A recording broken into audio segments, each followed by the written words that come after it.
Welcome to this rigorous scientific lecture on non-reciprocal optical nanodevices that operate without magnetic fields. Today we'll explore how time modulation of metasurfaces can break Lorentz reciprocity and create directionally asymmetric transmission. Let's start with the fundamental question. What is optical reciprocity? Reciprocity is a fundamental principle in electromagnetics described by the Lorentz reciprocity theorem. In a reciprocal system, the transmission coefficient from point A to point B equals the transmission from B to A. This symmetry is a consequence of time reversal symmetry in Maxwell's equations. In a reciprocal device, light transmission is symmetric. If you swap source and detector, you measure the same transmission coefficient. This is the default behavior of most optical materials. Now you might ask, why do we want to break reciprocity? Non-reciprocal devices are essential for optical isolation, circulators, and preventing back reflections in laser systems. Traditionally, we break reciprocity using the Faraday effect in magneto-optic materials. This requires strong magnetic fields, bulky permanent magnets, and materials incompatible with silicon photonics. The challenge is to achieve non-reciprocal behavior in nanoscale devices without magnetic fields.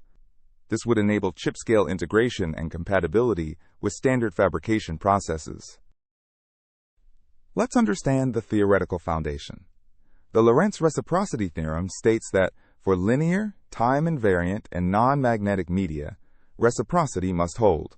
The mathematical statement involves the integral over volume of E1.J2 minus E2.J1 equals 0, where E represents electric fields and J represents current densities for two different source configurations. There are three fundamental ways to break this theorem: introduce magnetic materials, introduce nonlinearity, or break time reversal symmetry through temporal modulation. Approach 1 uses magnetic materials exploiting the Faraday effect. This breaks time reversal symmetry because magnetic fields reverse under time reversal. Approach 2 uses optical nonlinearity, where transmission depends on intensity. But this requires high power and lacks passive operation. Approach 3, which we focus on today, uses time modulation. By dynamically changing material properties, we effectively break time reversal symmetry without magnets. Let's dive into the fundamental concept of time-modulated systems. The key idea is to introduce a time-varying permittivity or refractive index at the modulation frequency. We write the permittivity as epsilon of t equals epsilon 0 plus delta epsilon times cosine of capital omega t, where capital omega is the modulation frequency and delta epsilon is the modulation depth. What happens physically during this modulation? When we temporally vary the refractive index, we create a moving optical potential landscape. Photons experience frequency conversion.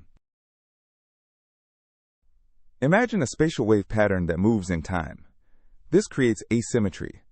A forward propagating wave sees a different effective index than a backward propagating wave.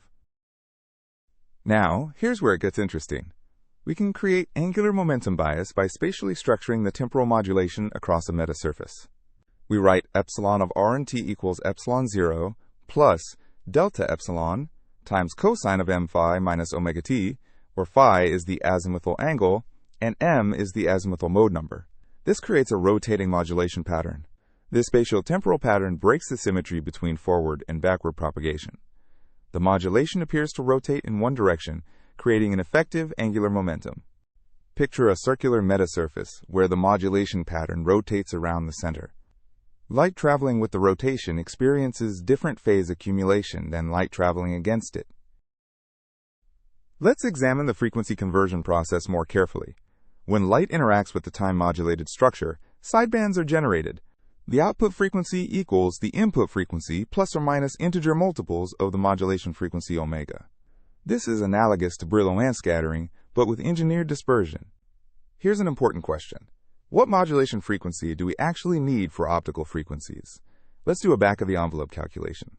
Optical frequencies are around 200 terahertz for visible light. We can achieve modulation frequencies from 1 to 10 gigahertz using electro-optic or carrier injection effects.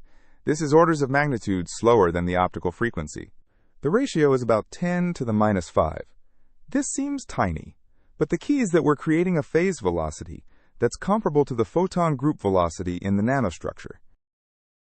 Now let's discuss the practical implementation using metasurfaces.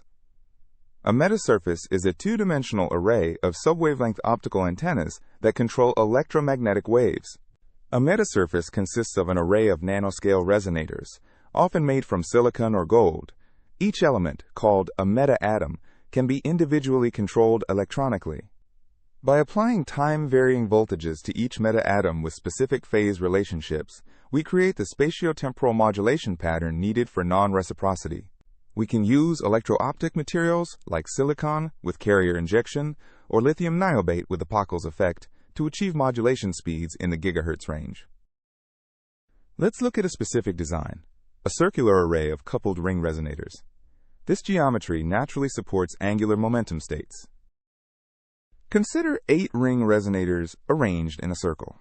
Each resonator is modulated with a phase that progresses around the circle, creating a traveling wave modulation pattern. The modulation phase of resonator n is 2 pi n over n minus omega t, where n is the total number of resonators. This creates a discrete approximation of the continuous rotating pattern. Let's estimate the isolation ratio we can achieve.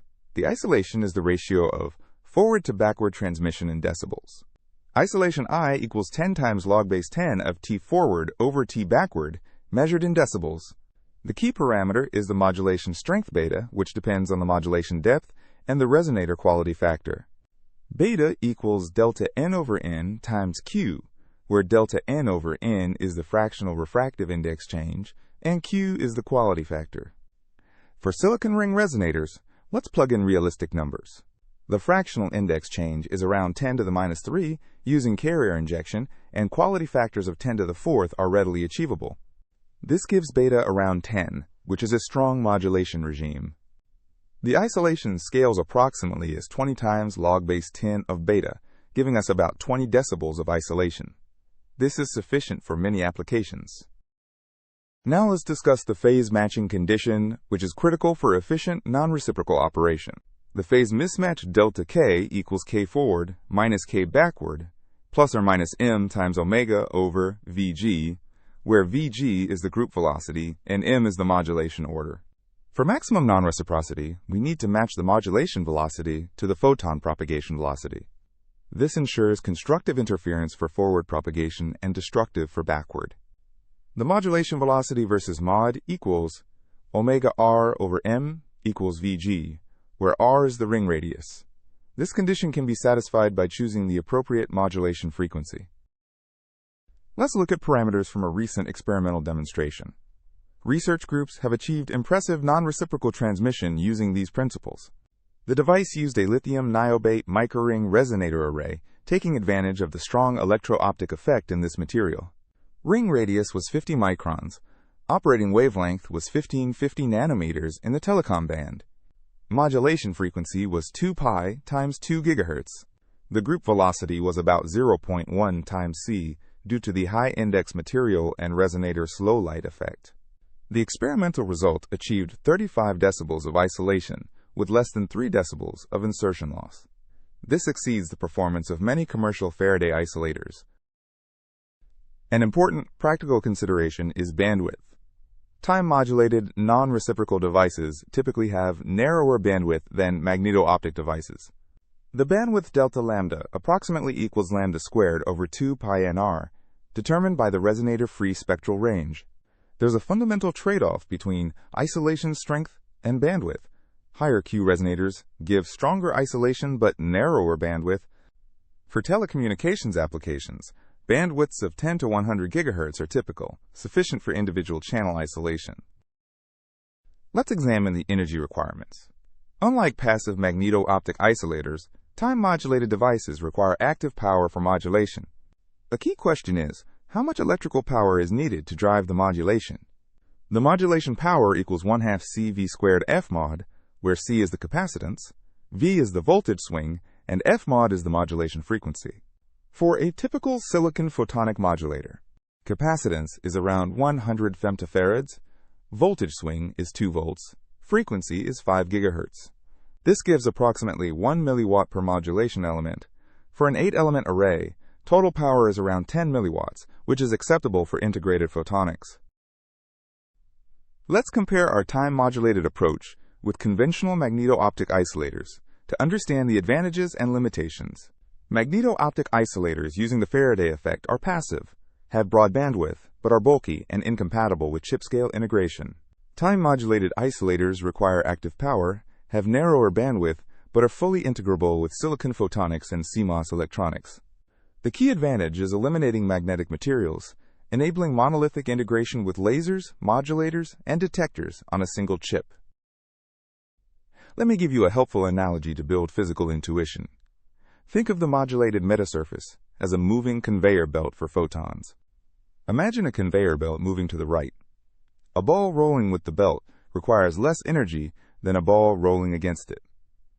Similarly, photons traveling with the modulation pattern experience assisted transmission. In the forward direction, the photon effectively surfs on the traveling modulation wave, experiencing enhanced transmission. In the backward direction, the photon must work against the traveling wave, experiencing suppressed transmission.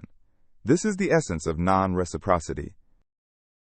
For those interested in the theoretical framework, this phenomenon can be understood through Floquet engineering of photonic band structures.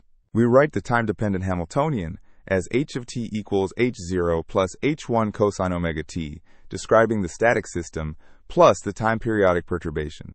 The Floquet eigenvalues are EnQ equals epsilon n plus QH bar omega, forming a ladder of states separated by the modulation energy. This is analogous to Floquet states in time-periodic quantum systems. The time modulation effectively creates synthetic gauge fields in photonic systems, analogous to magnetic fields for electrons but without requiring actual magnetism. This framework has opened up the field of topological photonics, where protected edge states can be created using time reversal symmetry breaking for modulation. Let's discuss the exciting applications enabled by magnet-free, non-reciprocal devices. First, on-chip optical isolators protecting integrated lasers from back reflections. This is crucial for coherent optical communications in LiDAR systems. Second, optical circulators enabling bidirectional communication on a single waveguide, doubling the data capacity of photonic interconnects. Third, topological photonic circuits with protected light propagation immune to fabrication imperfections and defects. Fourth, quantum photonics applications where non-reciprocal single-photon devices are needed for quantum networks and quantum computing. Despite the progress, several challenges remain that are active areas of research. Challenge 1. Reducing the modulation power to levels compatible with energy-efficient photonic integrated circuits. Current devices consume milliwatts, but sub-milliwatt operation is desirable. Challenge 2. Broadening the operational bandwidth while maintaining high isolation. Resonator-based approaches are inherently narrowband. Challenge 3. Managing thermal effects from the modulation power and ensuring stable operation across temperature variations. An open question: can we achieve truly broadband non-reciprocal operation without resonators? This would require traveling wave modulation schemes with very long interaction lengths. Let me summarize the key physical principles we've covered today. First, time modulation of material properties breaks time reversal symmetry without requiring magnetic fields, enabling non-reciprocal light propagation. Second, spatiotemporal modulation patterns, especially rotating patterns on metasurfaces, create directional bias favoring one propagation direction. Third, phase matching between the modulation velocity and photon group velocity is critical for achieving high isolation ratios. Fourth, there are fundamental trade-offs between isolation strength, operational bandwidth, and required modulation power that must be optimized for each application. Let's review the quantitative performance metrics achieved in state-of-the-art devices. Isolation ratios between 20 and 40 decibels have been demonstrated, comparable to or exceeding commercial magneto-optic isolators. Insertion loss typically ranges from 1 to 5 decibels, with lower values achieved in optimized designs. Operational bandwidths from 10 to 100 GHz are typical for resonator-based designs. Device footprints can be as small as 100 by 100 microns squared, enabling dense integration. In conclusion, time-modulated non-reciprocal optical nanodevices represent a paradigm shift in how we break optical reciprocity. By eliminating the need for magnetic materials, these devices enable fully integrated photonic systems on silicon and other CMOS-compatible platforms.